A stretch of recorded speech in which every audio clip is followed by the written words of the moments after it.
IACG, boa noite, a graça e paz, meus irmãos que me ouvem nessa noite, muito boa noite, a graça e paz do Senhor Jesus para você também. Nós mais uma vez estamos iniciando uma live, mais uma vez bendizendo o nome do Senhor, mais uma vez falando a respeito dos feitos do Senhor, e a gente está muito feliz por você. Estou muito feliz por você estar nos acompanhando até aqui, por você estar sendo abençoado por essas lives. E eu espero que em nome de Jesus, hoje você seja mais uma vez abençoado. Que o Senhor seja exaltado, que o nome do Senhor seja glorificado em tudo que nós fizermos aqui.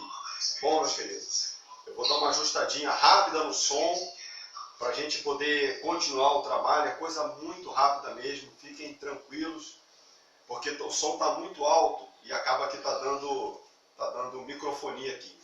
Eu vou dar uma mexida rapidinha e a gente já engrena. Aguenta aí, por favor, nós vamos orar juntos. Só um minuto.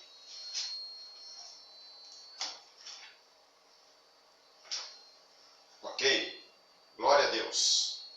Vamos louvar ao Senhor então, como de começo, vamos orar, vamos falar com Deus, pedir ao Senhor que nos abençoe.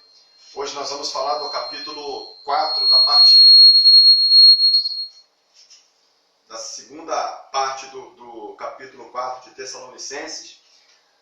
E espero que você seja abençoado, porque nós vamos falar a respeito de segunda vinda, a respeito de arrebatamento.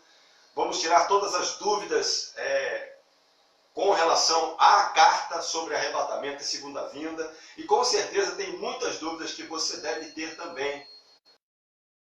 Bom, vamos orar. Feche os teus olhos, curve a tua cabeça, vamos falar com o Senhor.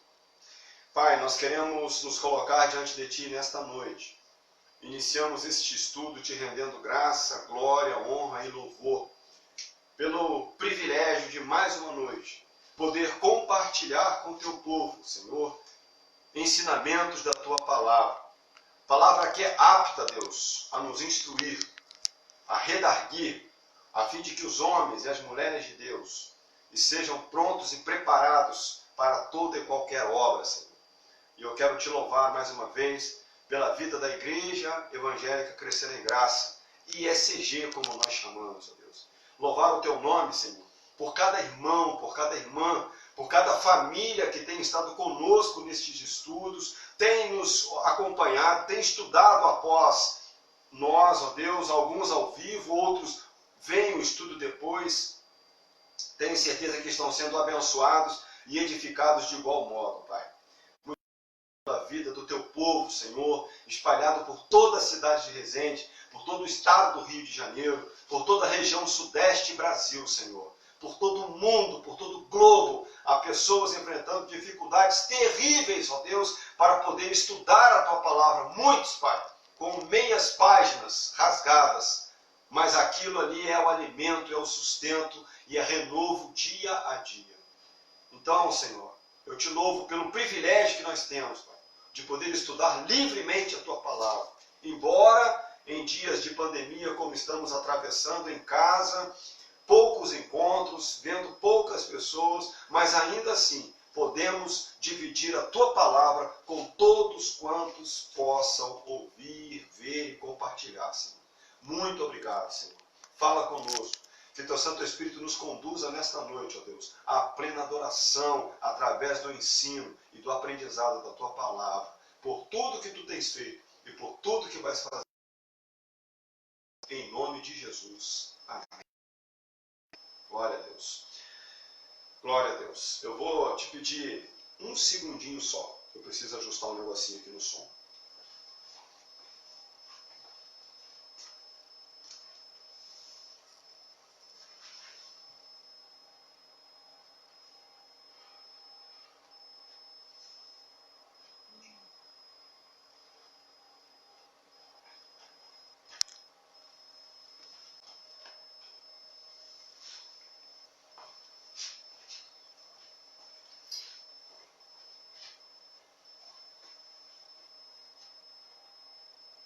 É assim mesmo.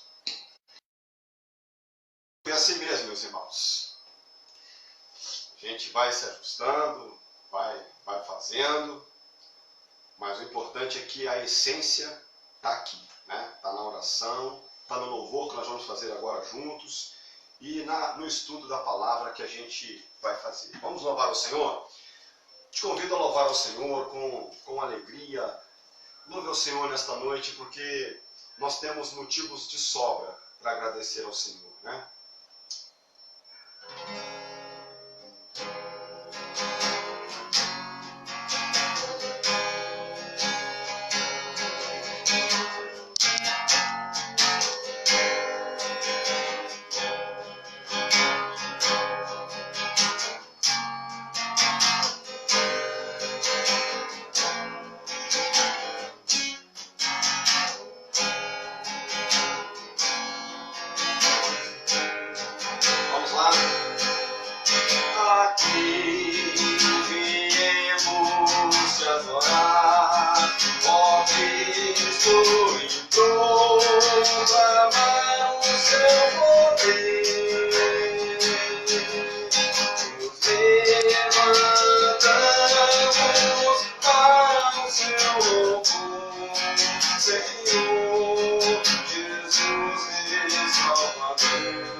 Aceita nossa oração, as nossas vidas no altar de Deus, confirma nossa oração. Aqui viemos te adorar, ó Cristo.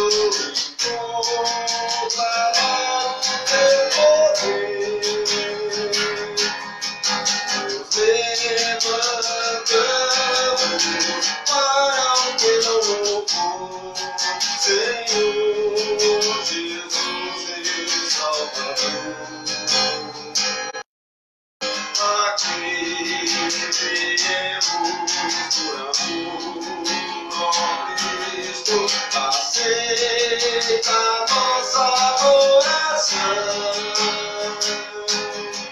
as nossas vidas no altar de Deus, confirma nossa oração. A nossa vida no altar de Deus, confirma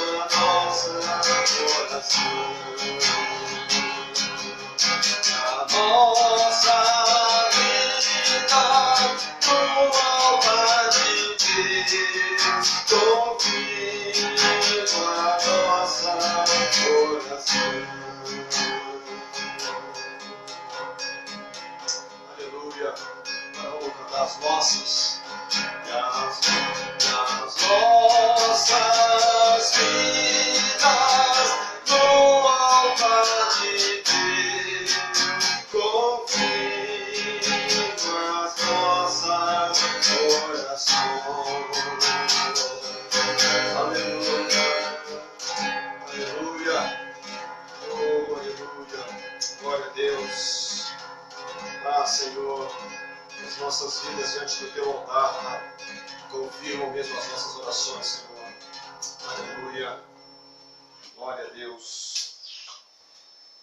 Glória a Deus. Tão bom, tão gostoso viver momentos assim com o Senhor. Eu fico tomado de alegria por adorar este Deus. E o que eu espero é que esses dias gerem em nós um coração verdadeiramente de adorador. Porque o Senhor procura mesmo, meus irmãos, sobre a terra aqueles que o adoram em espírito e em verdade. Não tem outro jeito. É buscá-lo mesmo. Bom, vou passar agora aqui para o meu cantinho. Você fica daí, a gente vai estar conversando, né? Vai estar me ouvindo. Mesmo processo, as dúvidas, manda as dúvidas na live. Eu tenho certeza que muitas dúvidas há em muitos de nós a respeito de arrebatamento de segunda vinda. Essa dúvida ela não ficou só com a igreja de Tessalônica, né? Mas vamos então para a lição, né? Vou ficar aqui do lado, os irmãos agora vão me ouvindo e vamos acompanhando juntos. Em nome de Jesus.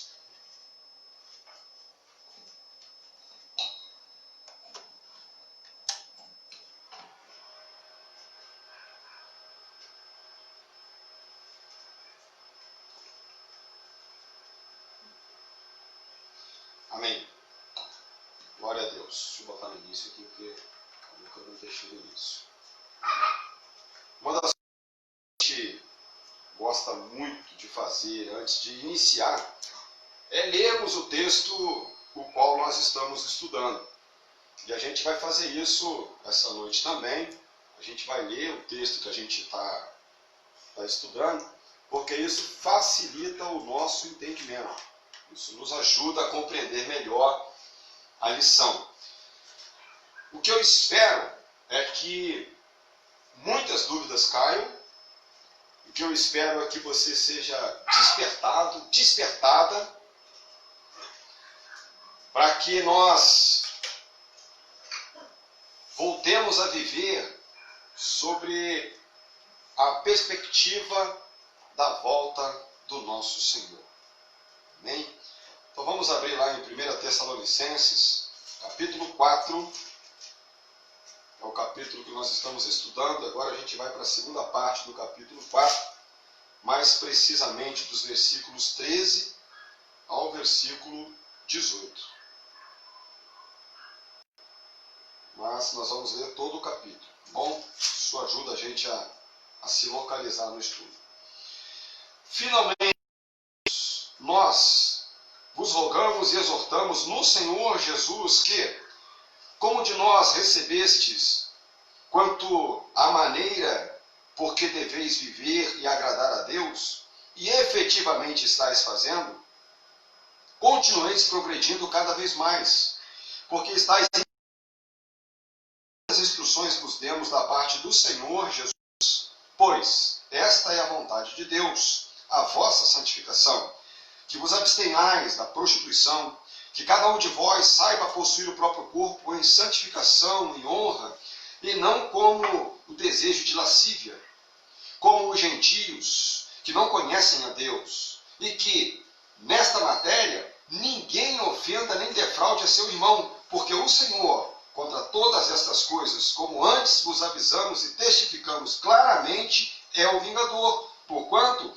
Deus não nos chamou para a impureza, e sim para a santificação. De Sarte, quem rejeita estas coisas, não rejeita o homem, e sim a Deus, que também vos dá, perdão, o seu Espírito Santo. No tocante ao amor fraternal, não há necessidade de que eu vos escreva, porquanto vós mesmos estáis por Deus instruídos que deveis amar-vos uns aos outros, e na verdade estáis praticando isso mesmo para com todos os irmãos em toda a Macedônia. Contudo, vos exortamos, irmãos, a progredirdes cada vez mais e a diligenciardes por viver tranquilamente, cuidar do que é vosso e trabalhar com as próprias mãos, como vos ordenamos, de modo que vos porteis com dignidade para com os de fora e em nada venhais a precisar. Nós queremos, porém, irmãos, não queremos, porém, irmãos, que sejais ignorantes com respeito aos que dormem, para não vos entristecerdes como os demais, que não têm esperança. Pois, se cremos que Jesus morreu e ressuscitou, assim também Deus, mediante Jesus, trará em sua companhia os que dormem. Ora, ainda vos declaramos por palavras do Senhor, isto, nós, os vivos, os que ficarmos até a Senhor, de modo algum precederemos os que dormem. Porquanto o Senhor, mesmo dado a sua palavra de ordem, ouvida a voz do arcanjo e ressoada a trombeta de Deus, descerá dos céus e os mortos em Cristo ressuscitarão primeiro. Depois, nós, os vivos, os que ficarmos, seremos arrebatados juntamente com eles, entre nuvens, para o encontro com o Senhor nos ares, e assim estaremos para todos sempre com o Senhor. Consolai-vos, pois, uns aos outros com estas palavras. Graças a Deus. Né? É muito bonito isso daqui. Um trecho que chama bastante atenção, a gente já falou sobre isso, é que não havia motivos para Paulo repreender essa igreja. E isso é algo maravilhoso, porque ele corrige uma dúvida teológica que eles tinham, que ela fica expressa agora aqui nessa citação do versículo 13 ao versículo 18, nessa da carta, mas não há pecado a ser tratado, não há pecado a ser corrigido, não há crente a ser advertido. Né? Então isso é motivo de louvor a Deus. E eu espero que nós sejamos uma igreja assim, uma igreja que receba elogio do Senhor. Eu espero que você seja um obreiro que receba elogios do seu pastor, elogios da sua liderança. Eu espero que você seja um professor que receba elogios do seu pastor, elogios dos seus alunos. Eu espero que você seja um diácono que receba elogios da sua liderança, elogios dos seus pares, elogios do rebanho. Eu espero que você seja um presbítero, um pastor, um bispo, que receba elogios dos seus superiores, elogios dos seus pares e elogios do seu rebanho. Que em nada eles sintam-se defraudados por você. Em absolutamente nada.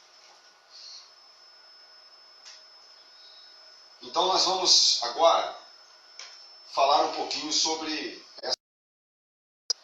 O que eu esperava era fechar o capítulo 4 hoje. Mas pode ser que a gente não consiga. Mas eu vou tentar. Como a gente teve alguns embaraços no começo, eu vou me estender um pouquinho até as 21h15, 21h20. Vem comigo para você não perder em nada o que nós estamos vendo aqui no Senhor.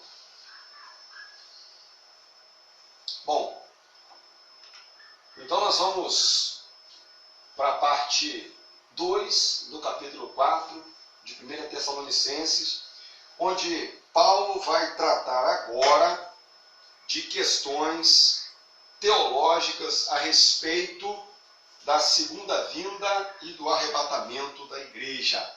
Um minuto, por favor.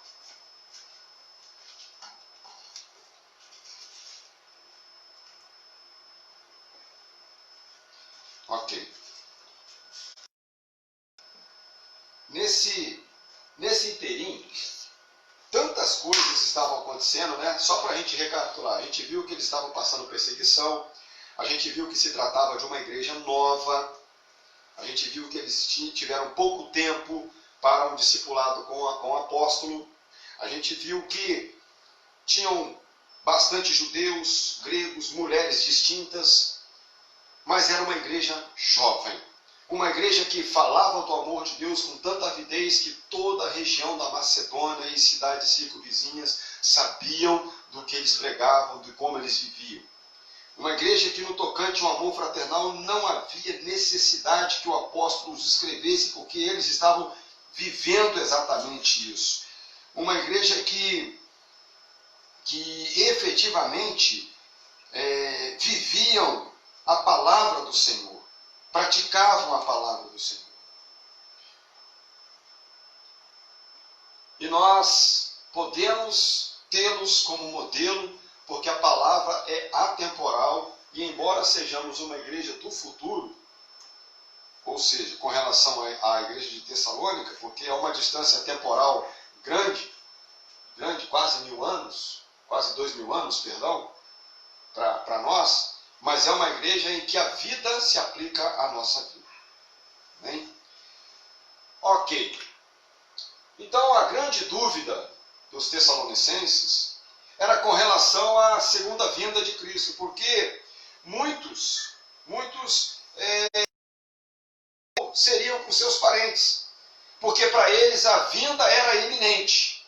Eles aprenderam com o apóstolo Paulo que a vinda era iminente, que não faltavam, que a vinda do Senhor Jesus seria nos dias deles. Paulo viveu aguardando a vinda do Senhor para os seus dias. Os apóstolos, embora sabiam que havia um tempo a ser cumprido, palavras proféticas a se cumprirem, mas eles viviam sob a perspectiva da vinda iminente do Senhor. Nós somos uma igreja moderna, muito bem equipada tecnologicamente, muito bem equipada pelo conhecimento, mas nós vivemos, de certa forma, um pouco distantes dessa visão de que vivemos neste mundo sem ser deste mundo, aguardando o grande dia do nosso resgate. Aguardando o grande dia em que nós... Porque o nosso Senhor foi nos preparar um lugar para que onde Ele estivesse, estivéssemos nós junto dEle. Mas parece que a secularidade do mundo, o sistema, tem nos influenciado de tal maneira que nós não estamos vivendo mais sobre essa ótica ou sobre essa perspectiva. A segunda vinda de Cristo e o arrebatamento da igreja. Essa era a questão que tanto incomodava os tessalonicenses. Mas e você? Você tem dúvidas a respeito da segunda vinda de Cristo, do arrebatamento da igreja? Você tem dúvida da relação sequencial ou temporal ou cronológica destes eventos? Como que vai acontecer isso? Cristo vem primeiro, a igreja vai depois, a igreja vai primeiro, Cristo vem depois. Como que acontece isso? Porque muitos de nós já ouvimos pregações, e a gente não pode classificar como que erradas, mas tem certeza que homens são falhos e ninguém vai subir no púlpito de igrejas tradicionais, conhecidas, e falar bobagens, heresias. Mas a gente às vezes comete falhas, e eu já ouvi inúmeras pregações falando sobre a segunda vinda do Senhor, mas todos os eventos narrados eram com relação ao arrebatamento. Então há sempre uma certa dúvida nisso, e isso fica no ar. E vivemos dias em que pouco falava sobre arrebatamento e segunda vinda, exatamente por não estarmos vivendo mais sobre essa ótica. E hoje, em detrimento até essa pandemia, porque todas as coisas cooperam para o bem daqueles que amam a Deus, estamos voltando a pregar mais sobre arrebatamento, voltando a pregar mais sobre segunda vinda da igreja. O que é muito bom. O que é muito bom. Então vamos ver um pouquinho sobre isso, sobre esse assunto. É claro que nós não vamos entrar em detalhes profundos, embora tenha bastante texto para a gente ver, mas a gente não vai porque o objetivo da lição não é esse. Aqui a gente vai esclarecer uma dúvida que era da igreja de Tessalônica e que com toda certeza eu tenho, é uma dúvida de muitos crentes hoje.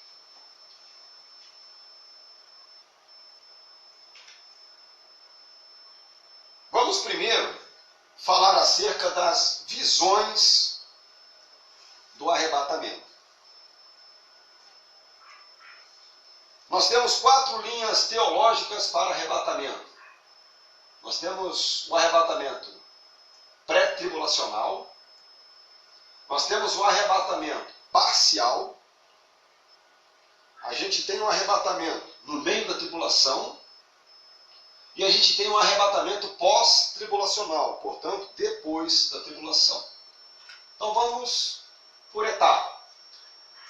O arrebatamento pré-tribulacional ocorre antes da grande tribulação. É para todos os crentes. Inclui todos os crentes, aqueles confessos ao Senhor Jesus. Não estamos falando de crentes nominais. Estamos falando de crentes confessos, aqueles que vão à escola bíblica, aqueles que vão aos cultos, aqueles que estão atentos às chamadas da igreja, participam de todos os eventos que a igreja promove, que a igreja produz, são crentes ativos.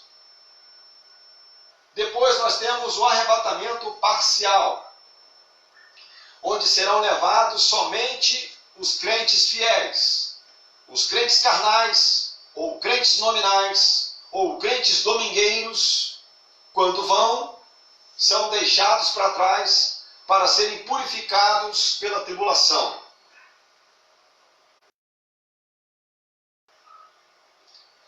Aí nós temos o arrebatamento no meio da tribulação, que ocorre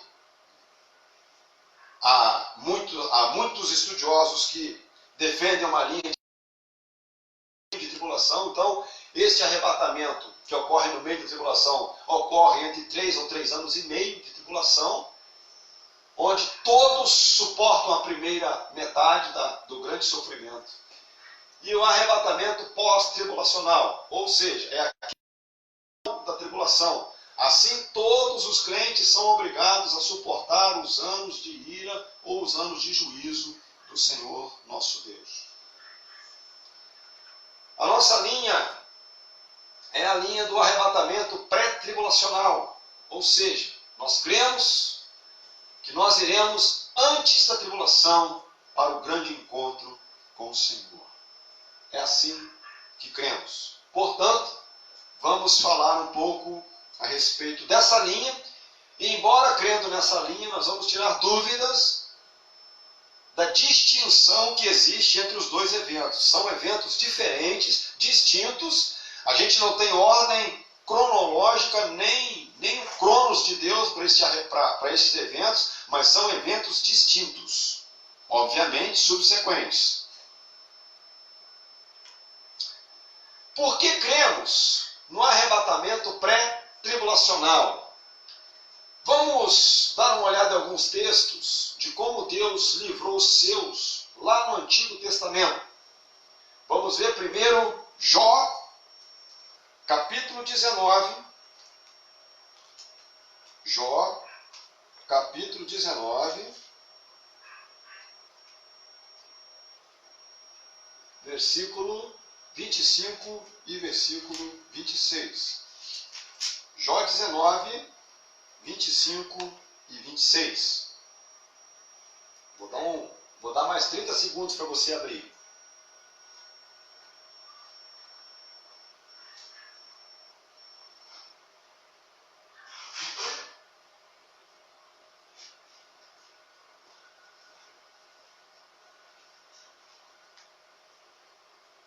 Amém?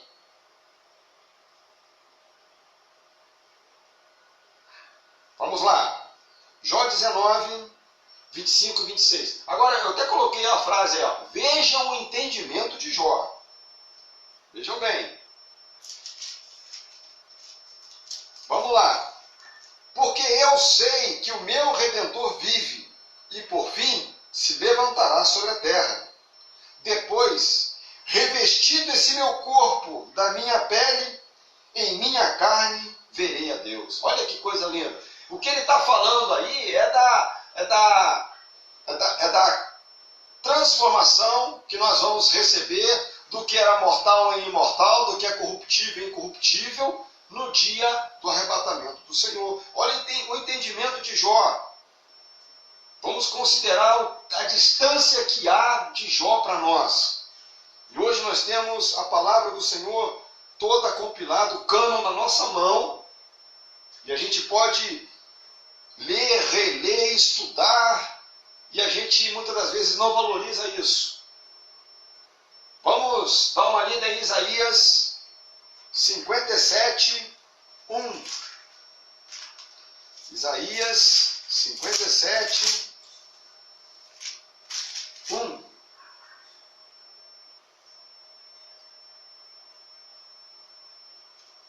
Perece o justo, e não há quem se impressione com isso.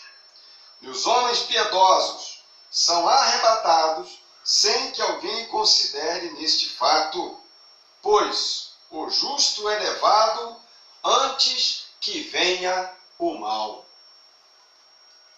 Antigo Testamento.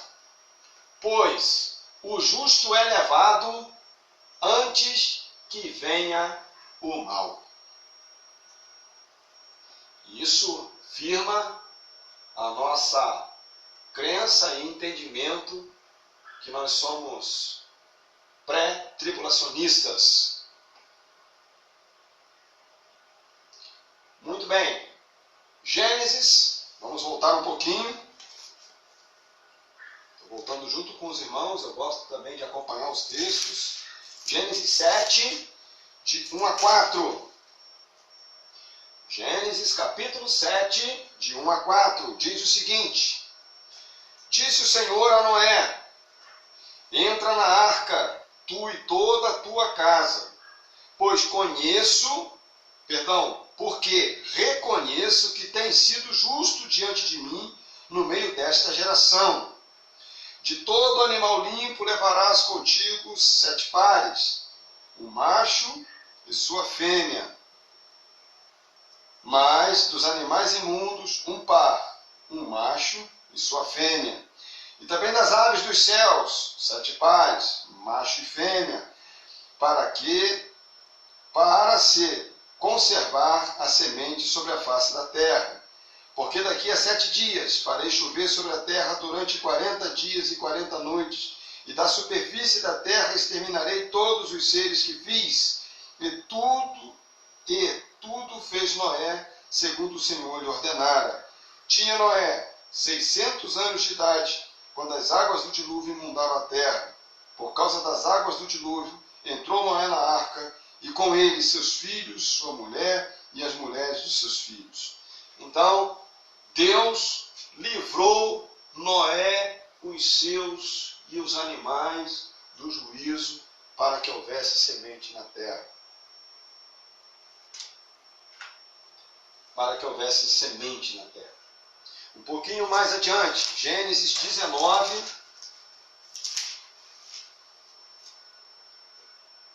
versículos 12 e 13.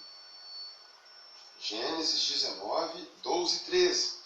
Então disseram os homens a Ló: Tens aqui alguém mais dos teus? Genro, e teus filhos e tuas filhas, todos quanto tens na cidade, faze-os sair deste lugar, pois vamos destruir este lugar, porque o seu clamor se tem aumentado, chegando até a presença do Senhor, e o Senhor nos enviou a destruí-lo.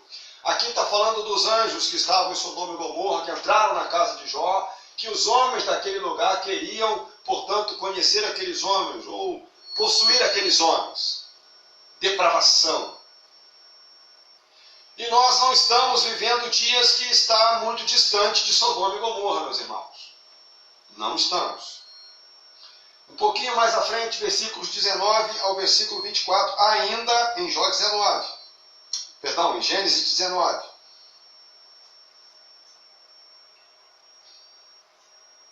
Eis que o teu servo achou mercê diante de ti, e engrandeceste a tua misericórdia, que nos mostraste, salvando minha vida. Não posso escapar no monte, pois receio que o mal me apanhe e eu morra. Eis aí uma cidade perto da qual eu posso fugir, e é pequena. Permite que eu fuja para lá. Aí entre parênteses, porventura não é pequena, e nela viverá minha alma. Disse-lhe: quanto a isto, estou de acordo, para não subverter a cidade de que acabas de falar. Apressa-te, refugia-te nela, pois nada posso fazer enquanto não tiveres chegado lá. Por isso se chamou Zoar, o nome da cidade. Então, veja aqui, enquanto Ló não chegou na cidade da sua escolha, não ocorreu a destruição de Sodoma. Sodoma e Gomorra permaneceram intactas até que Ló chegasse na cidade que escolheram, Zoar. Então, são textos que embasam o livramento do juízo do Senhor. Isso no Antigo Testamento. Agora vamos ver alguns textos no Novo Testamento. Aí já fica muito mais evidente, fica muito mais clara a salvação do Senhor. Então, primeiro, Marcos 13, versículos 32 a 37. Marcos 13, de 32 a 37.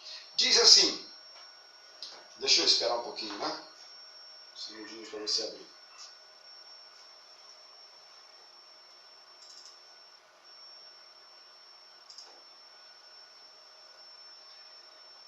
Ok.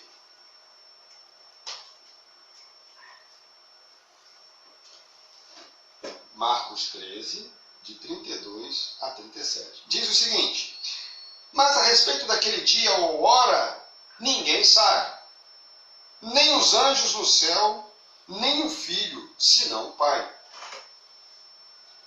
Estai de sobreaviso, vigiai, orai, porque não sabeis quando será o tempo. E como um homem que, ausentando-se do país, deixa sua casa, dá autoridade aos servos, a cada um a sua obrigação, e ao porteiro ordena que vigie, vigiai. Pois, porque não sabeis quando virá o dono da casa, se é à tarde, se é à meia-noite, se é ao cantar do galo, se pela manhã. Para que, vindo ele inesperadamente, não vos ache dormindo. O que, porém, vos digo a todos, vigiai. Então é uma menção ao juízo. É uma menção ao arrebatamento. Depois a gente vai lá para Lucas. Lucas, capítulo 21, dos versículos 35 e 36 somente. Lucas 21, 35 e 36. Pois há de sobrevir a todos os que vivem sobre a face de toda a terra. Vigiai, pois a todo tempo, orando, para que possais escapar de todas estas coisas que têm de suceder, e estar em pé na presença do Filho do Homem. Que coisa maravilhosa, que coisa linda. Romanos 5, vamos um pouquinho mais adiante. Romanos 5, versículo 9, diz o seguinte, a palavra do Senhor: logo, muito mais agora, sendo justificados pelo seu sangue, seremos por ele salvos da ira.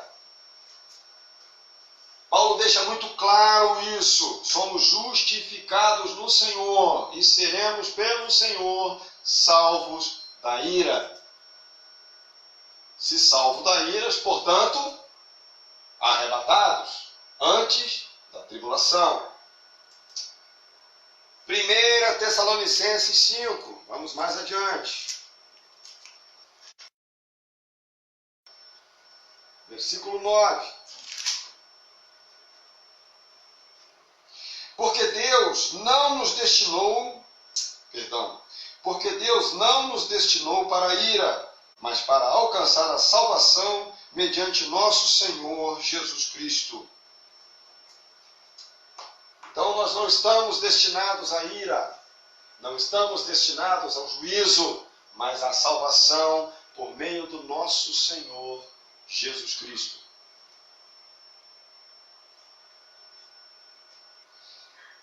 2 Pedro 2, um pouquinho mais adiante.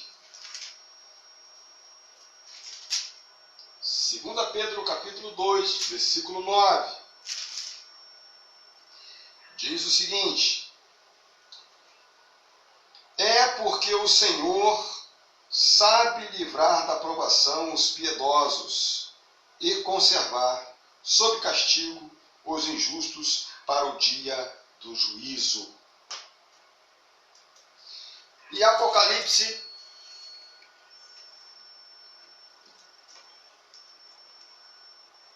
Apocalipse 3, 10.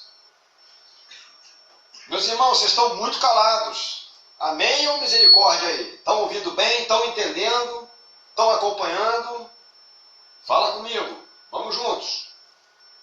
Apocalipse 3:10. Porque guardaste a palavra da minha perseverança, também eu te guardarei da hora da provação que há de vir sobre o mundo inteiro para experimentar os que habitam sobre a terra. Olha aí. Vamos mais uma vez? Porque guardastes a palavra da minha perseverança, também eu guardarei da hora da provação que há de vir sobre o mundo inteiro para experimentar os habitantes. Virá grande tribulação sobre a terra. Virá uma grande crise econômica que não está sendo prevista nem falada por nenhum grande economista no mundo, mas que já é descrita na palavra do Senhor. O livro de Apocalipse fala a respeito dos selos, e os selos falam a respeito de grande destruição na face da terra.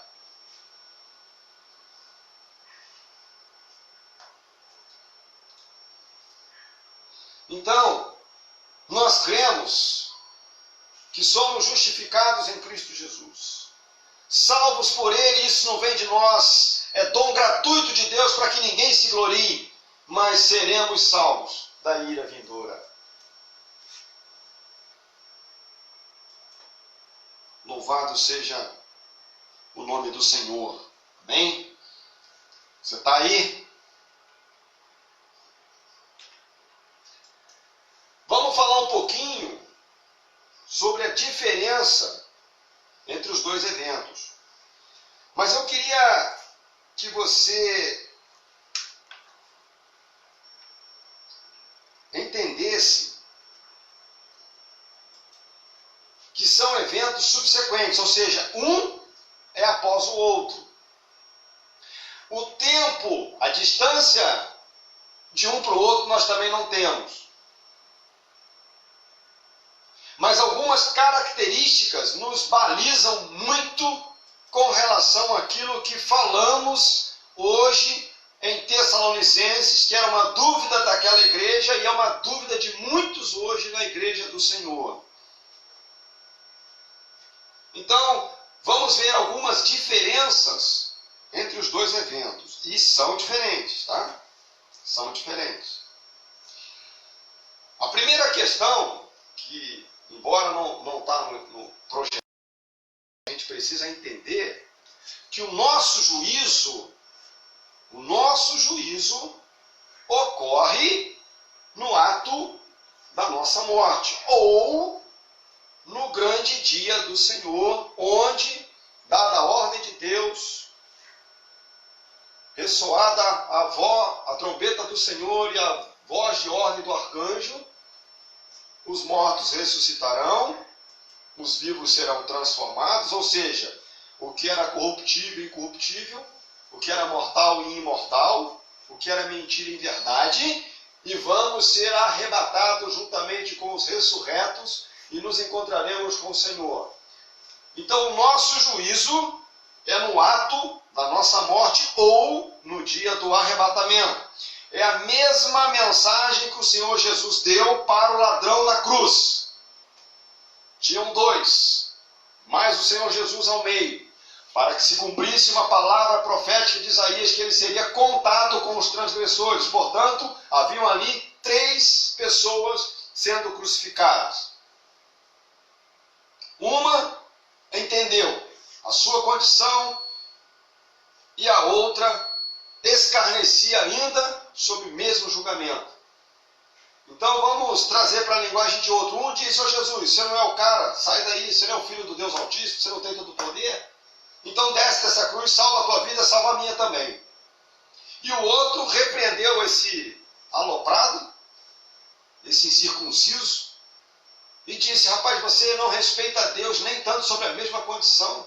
Ele é inocente, nós estamos aqui porque merecemos, ele não fez nada. Senhor, lembra-te de mim quando entrares no teu reino.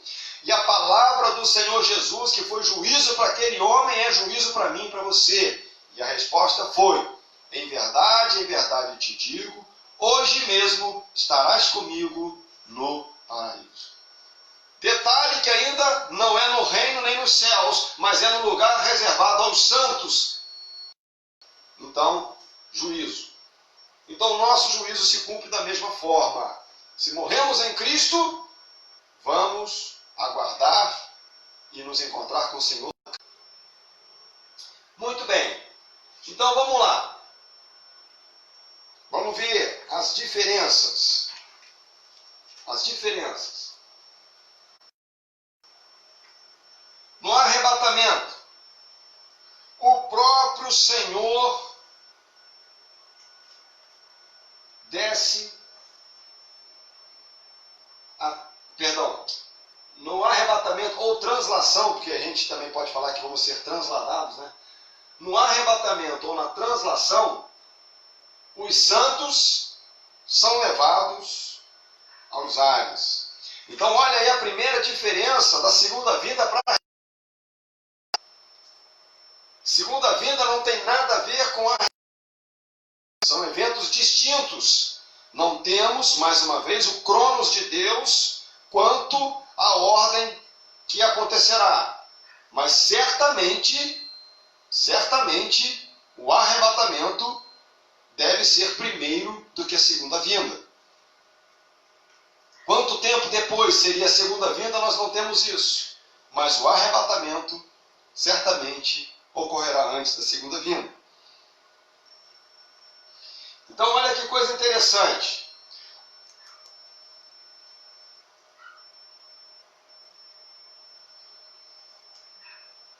Na segunda vinda, volta à terra. Ou seja, a segunda vinda, ou a segunda parousia de Cristo, ele pisa na terra. No arrebatamento, o Senhor não pisa na terra, porque a noiva encontra-se com o Senhor nos ares. Então é a primeira grande dúvida que a gente já mata com relação à segunda vinda e arrebatamento.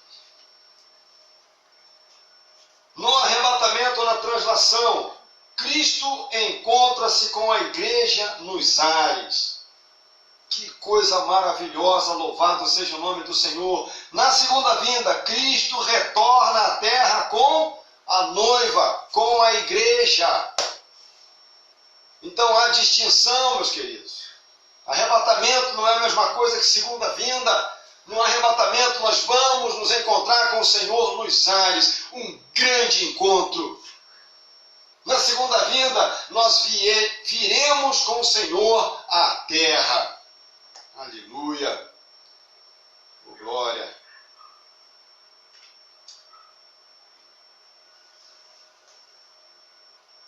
No arrebatamento, na translação, retirada da igreja e instauração da tribulação, o rapto da igreja e é instaurada a tribulação. Então a gente pode calcular que ao final da tribulação, ao final dos 7 anos e meio, entendido assim, ou período, a igreja retorna com o Senhor. Já na segunda vinda, é estabelecimento do reino terreno milenar. O Senhor Jesus vem, aí a descrição de Apocalipse, ele vem no seu cavalo branco, ele vem com o seu manto escarlate, ele vem coroado, ele vem com cetro de ferro, ele vem regendo nações, na sua coxa vem escrito Rei dos Reis, Senhor dos Senhores. Aí é diferente. Aí, na nossa linguagem, a coisa fica ruim.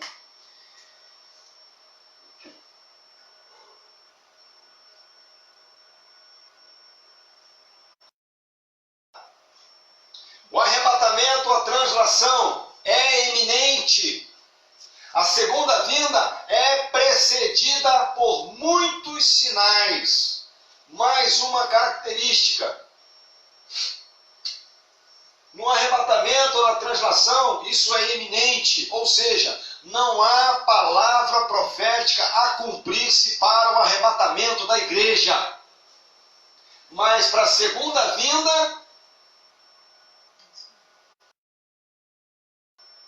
vem com o Senhor. E a segunda é precedida por muitos sinais. Então olha que bacana. O arrebatamento, a translação, é o ápice da mensagem de conforto e o cumprimento da graça. A aliança se cumpre na nossa vida. Aleluia! Isso é maravilhoso, imagine. Cumprimento do nosso conforto, é a mensagem que conforta, é o cumprimento da graça. Já a segunda vinda é a terrível mensagem de julgamento. Imagine, meus irmãos, a descrição. Imagine o caos que vai virar este mundo pós-arrebatamento. Então isso é algo que tem que estar sobre a nossa perspectiva. Nós, crentes em Cristo Jesus, uma vez que arrependidos dos nossos pecados, convencidos pelo Espírito Santo e recebendo o Senhor Jesus como único e suficiente Salvador da nossa alma, da nossa vida, precisamos viver todos os dias sobre essa ótica, sobre essa perspectiva e não ter em nada, como disse o apóstolo Paulo, a nossa vida por preciosa, contanto que cumpramos cabalmente, cada qual a sua missão, a que foi chamado a fazer aqui nessa terra. E isso é importantíssimo. Porque senão vai ser comida de bicho.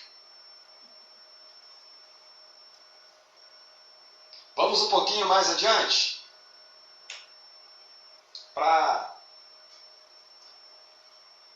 Quero falar um pouco mais.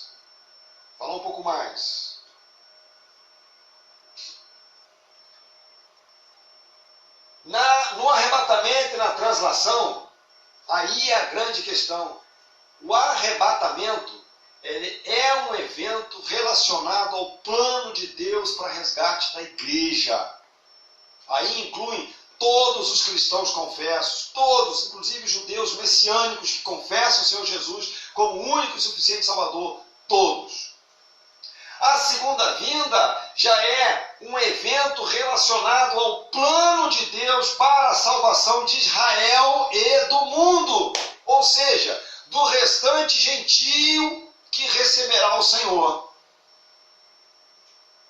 Então são distintos.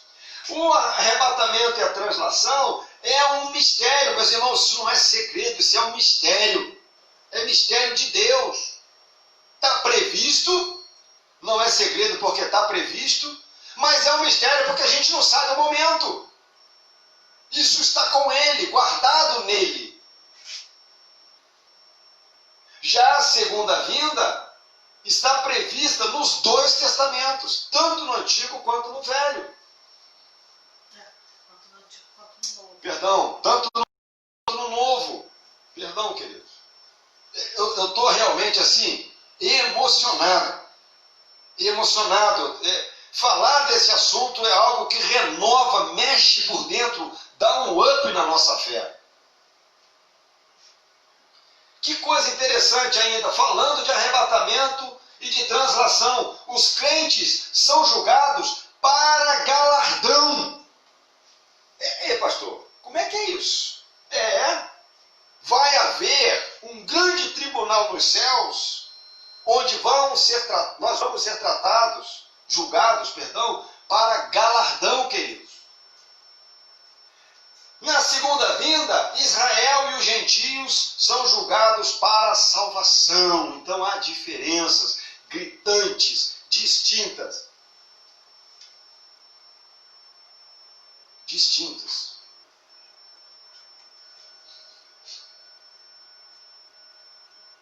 E aí, mas pastor, como é que é isso aí do galardão? Eu quero ler alguns textos com você, são rápidos, que fala a respeito de galardão.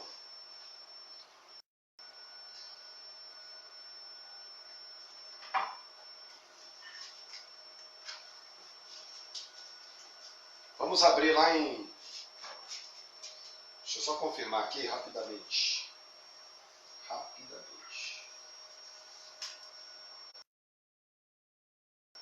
Deixa eu só confirmar aqui, queridos.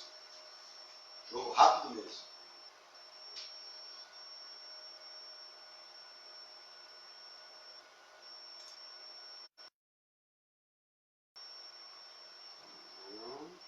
Que você deve estar perguntando assim, mas pastor, se a gente já foi julgado, como é que nós vamos ser julgados de novo?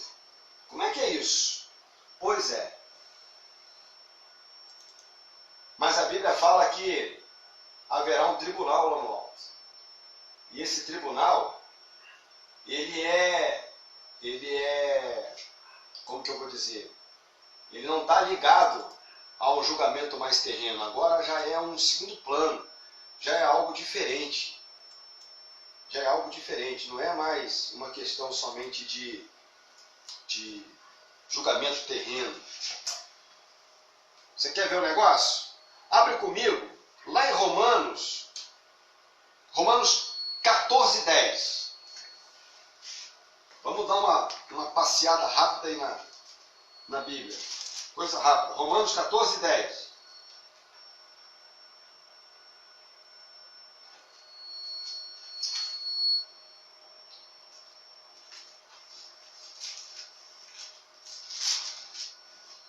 Olha o que diz a palavra do Senhor aqui nesse texto. Romanos 14:10. Tu, porém, por que julgas teu irmão? E tu, por que desprezas o teu? Pois todos compareceremos perante o tribunal de Deus. Opa, mas espera aí. O senhor não falou lá atrás que o nosso juízo era no ato da nossa morte? Sim, é verdade. É verdade. Isso não está implicando com a nossa salvação. A gente está falando agora aqui que o arrebatamento, ele ainda existe eventos contidos, ou seja, quando nós nos encontrarmos com o Senhor nos ares, a Bíblia fala da boda do Cordeiro, meu querido. A Bíblia fala de uma grande festa, do grande casamento celeste, da noiva com o noivo. Mas antes do casamento ainda tem algumas coisas que vão acontecer. Abre comigo lá em 1 Coríntios 3. Você vai ficar maravilhado com aquilo que Deus tem. Maravilhado, porque muitos de nós estamos nos esquecendo disso. 1 Coríntios 3, do versículo 10 ao 15.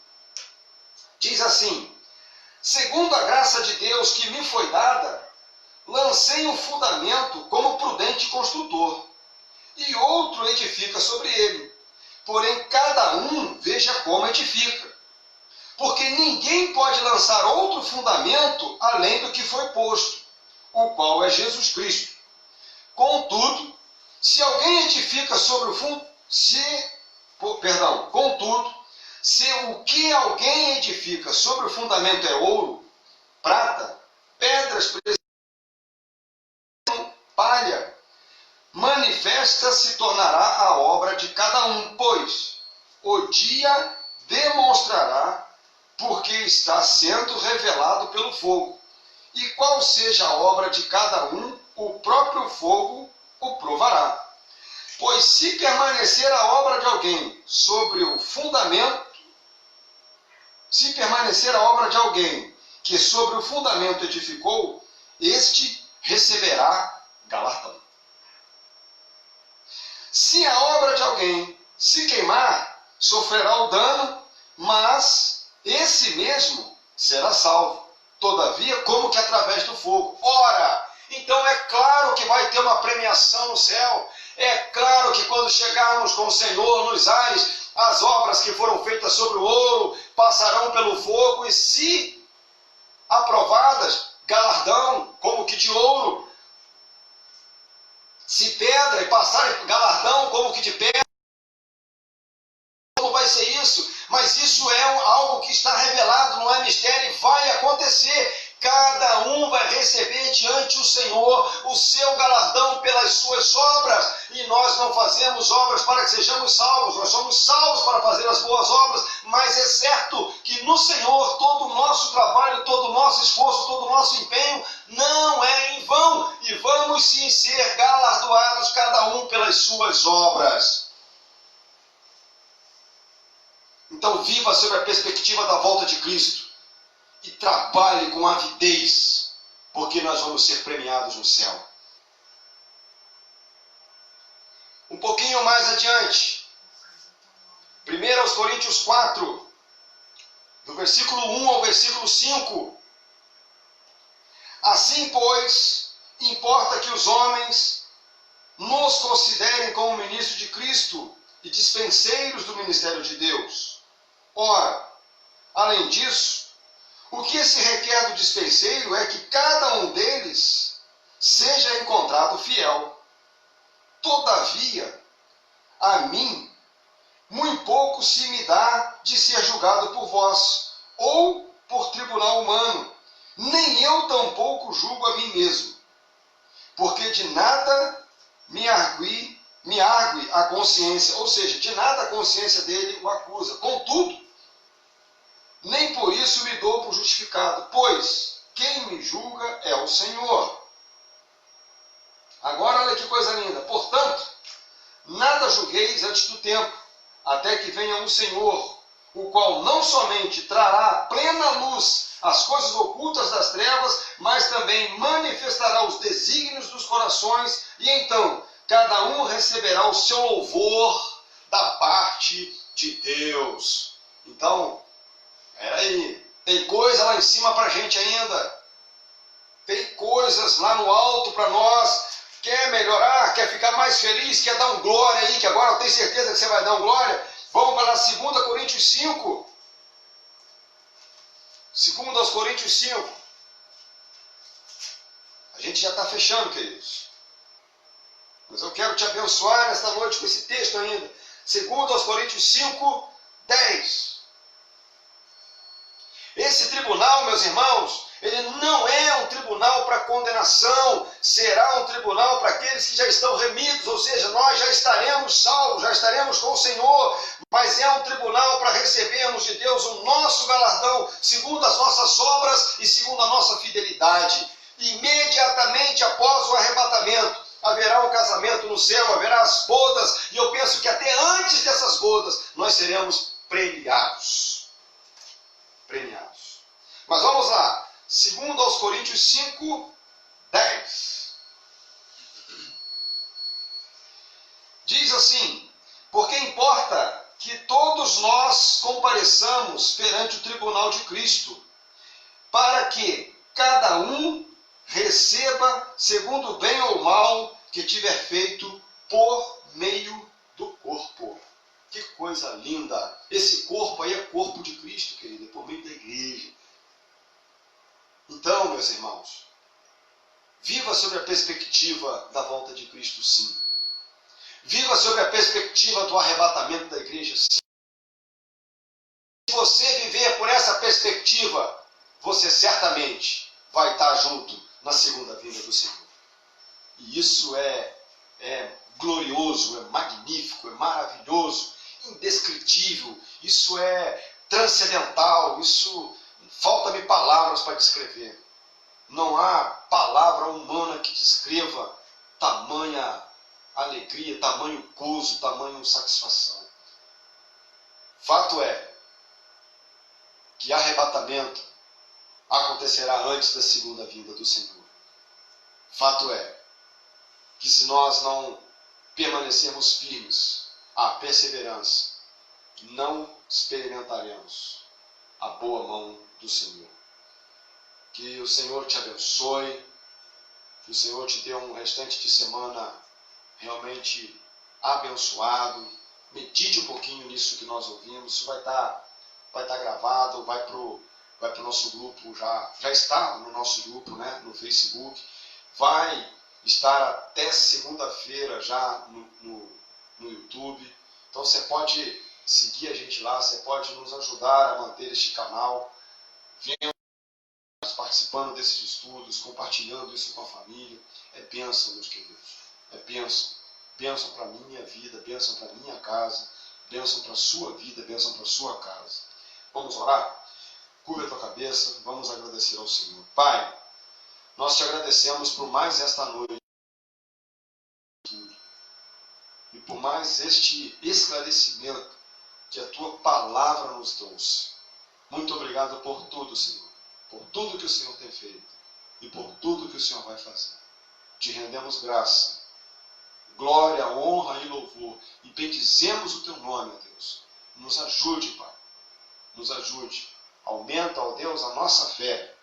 Dá-nos, Senhor Deus, perseverança mesmo, Pai, para que quando isso tudo e nós voltarmos a estar juntos, a congregar, possamos todo o amor que provém de Ti, que abunda, que superabunda na vida de cada pessoa, Pai, que conhecemos e que hoje não podemos sequer estar perto, sequer abraçar, Senhor. Abençoa, Pai, abençoa-nos, cuida de nós. O Senhor é fiel, apesar de nós, e por isso que nós Te louvamos, Deus. O Senhor não muda, o Senhor não recua, o Senhor não volta atrás, o Senhor não dorme, Deus. O Senhor não vacila, não há variação em Ti, Deus. E é por isso que Te louvamos, Pai, em nome de Jesus. Amém e amém.